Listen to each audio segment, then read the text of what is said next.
The topic is a topic that I'm quite familiar with, and um, I'm just going to piggyback off of Dr. Wynn, because the cognitive disconnect it was there from the origin. If you're looking at Africans who came to the U.S. through the transatlantic human trafficking trade. I don't call our people slaves, because they were not slaves. They were people who had different skills and professions that were snatched up from the continent and brought to the Western Hemisphere.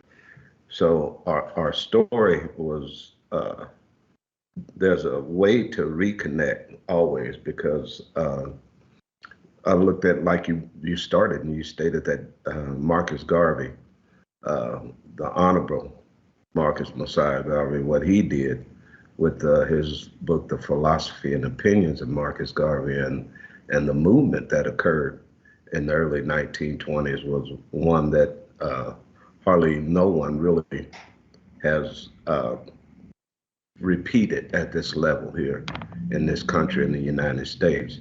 And from that, he helped to reawaken the mindset, and many others before him. I'm not just putting it all on Marcus Garvey, because there were other before him, Martin Delany, there was David Walker, who wrote the Appeal to the Colored Citizens of the World in 1829. There was a lot of resistance to what was going on here in the U.S. and in the Western world.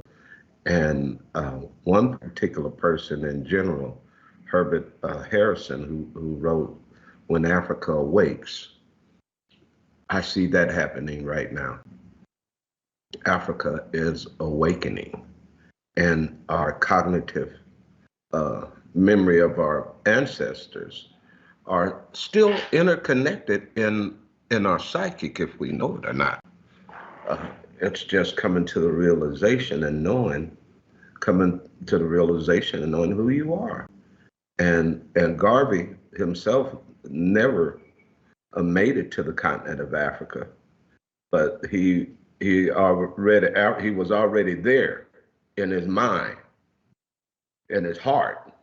It was because he knew that this is the origin of humanity and the origin of who we are as a people.